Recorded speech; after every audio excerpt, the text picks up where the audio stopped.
반갑습니다. 부동산이 없으면 가난이 왜 대물림 될까? 가난이 대물림 되는 이유에 대해서 알아보도록 하겠습니다. 구독과 좋아요 부탁드리도록 하겠습니다. 여러분들이 물려받는 자산 중에 부동산이 있나 없냐 굉장히 중요합니다. 그것이 가난을 대물림하는 기준이 되는 것인지 혹은 부자로서 대물림이 되는 것인지의 기준이라고 할 수 있다. 이것은 한국적인 자산시장의 특징이라고 지난 시간에 분명히 언급해 드렸습니다. 한국적인 자산시장은 금융자산의 비율이 높으면 안 됩니다. 이 구조적인 이유 때문이죠. 왜 그렇습니까? 한국은 소국입니다.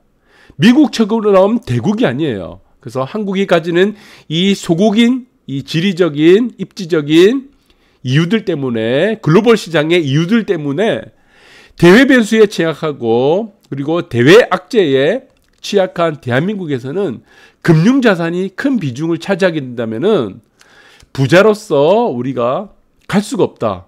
이것들이 5,000년 동안 계속 이어졌던 겁니다. 여러분들이 이 부분들을 잘 이해하실 거예요. 그러면은 과거에 어땠는가? 이 조선시대 때 한 500년 전에 한번 보도록 하겠습니다. 600년 전에. 이 단원 김홍도의 벼타작이라는 작품입니다. 김홍도 선생님의 작품인데 그 당시 현실 세계를 정확하게 반영한 그림이죠. 풍속도, 우리가 잘 아시는 이런 풍속도에 보시면은 이 선비 보세요. 이 양반. 양반인지 돈을 주고 양반을 샀는지 잘 모르겠어요. 돈을 주고 샀겠죠, 이 양반이. 그때는 돈을 주고 샀으니까 양반을 족보도 사고 그랬잖아요. 그래서 이 양반하고 밑에 소장농이 지금 벼타작을 하고 있습니다. 지금 난리 부르스 치고 있는 거예요. 네, 그래서 보시면은 벼타작을 열심히 지금 하고 있는데 이 차이가 뭐죠? 네, 지금 보시면은 지주들, 이건 지주입니다. 지주. 땅을 갖고 있는 지주예요. 인생이 다른 겁니다. 그래서 이 소장농은 오늘 하루 열심히 일했으니까 내가 막걸리 한잔 하면서 집에 가서 나 오늘 열심히 일했어. 그렇게 자신을 자위할지도 모릅니다. 그런데 열심히 일한 거하고 부자 되는 거하고 무슨 상관입니까? 결과물이 중요하다는 겁니다. 결과물. 내가 아무리 열심히 일한다. 대한민국에서 과연 열심히 일하지 않은 사람이 어디 있습니까? 조선시대 때, 고려시대 때, 삼국시대 때 열심히 일하지 않은 사람이 어디 있어요? 대한민국 5,000년 역사 동안 열심히 일하지 않은 사람이 단 한 명도 없습니다. 다 열심히 일해요. 그런데 무슨 차이가 있습니까? 네, 땅이 있고 없고의 차이였습니다. 부동산이 있고 없고의 차이였고 아파트가 있고 없고의 차이였다는 겁니다. 그것이 결국 계속적으로 대물림이 되었다는 것이죠. 그래서 저는 이 그림이 우리가 가지는 의미가 상당히 크다는 겁니다. 땅이 있고 없고의 차이가 정말 이렇게 단편적으로 그냥 곤방대 피우면서 여유롭게 지내고 밑에 지금 보시면 소장농은 뼈 빠지게 지금 일을 하고 있는 모습이다. 이렇게 보시면 될 것 같아요. 자, 그리고 또 보시면은 양난 이후 정부의 정책. 그러니까 이 정부의 정책이 소장농 농민은 혜택이 미비할 수밖에 없는 거죠. 그리고 지주들, 돈을 주고 산 양반들, 땅이 있으니까 땅을 빌려주고 돈을 받잖아요. 소장농들한테. 개간 사업을 통해서 사실은 이 개간 사업을 통해서 소장농 등이 엄청난 이윤을 벌 줄 알았는데 이게 아니란 겁니다. 이 결과가 우리가 암시하는 것이 무엇입니까? 이 결과가. 네.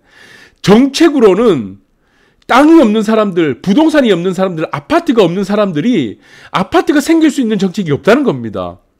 가난한 사람들이 정책을 통해서 부자가 될 수 있는 방법은 없다는 것입니다.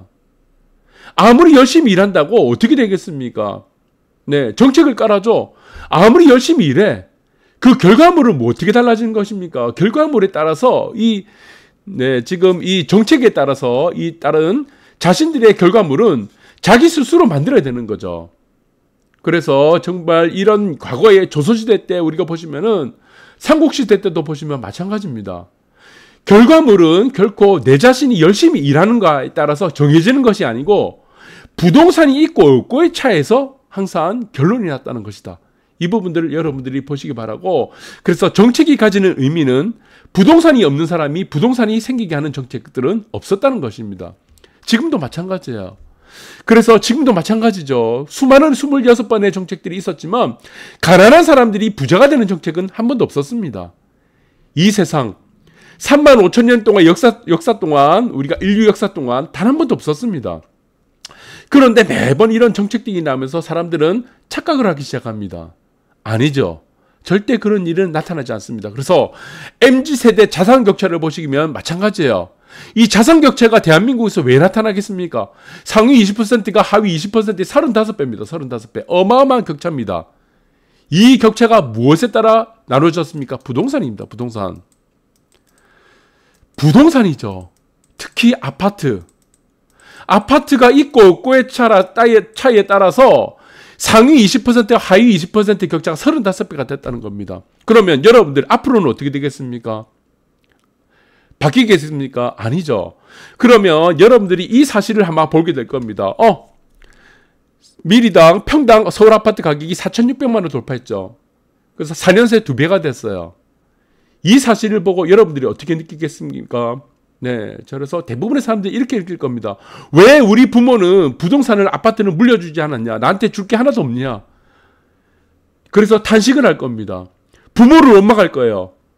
그리고 여러분들의 선조들을 원망할 겁니다. 왜 우리 선조들은 부동산이 없었지? 왜 나한테는 하나도 물려주는 것이 없겠지? 라고 탄식을 하면서도 내 자녀들한테도 똑같은 행태를 계속 반복합니다. 그 자녀들한테도 내가 물려줄 부동산 하나도 없는 거야. 맞습니까? 안 맞습니까? 그래서 가난이 계속 되풀이되는 겁니다. 그 가난의 되풀이임의 가장 중요한 요소는 무엇이었습니까? 부동산이었다는 겁니다. 한국적인 시장은 원래 그래요. 일본도 그렇고 마찬가지입니다. 대만, 홍콩, 싱가포르, 영국, 프랑스, 독일 다 똑같습니다. 미국도 마찬가지죠. 그래서 부의 갈림길은 항상 부동산이었다는 겁니다. 그래서 한국은 이 요소들이 우리가 산이 80%를 이루어진 대한민국이기 때문에, 그리고 대외 변수에 취약하기 때문에 결론적으로 부의 갈림길은 항상 부동산이었다. 부의 창출은 항상 부동산이었다는 부분들을 여러분들이 잘 기억하시기 바라고, 저는 가장 우려스러운 것이 이겁니다.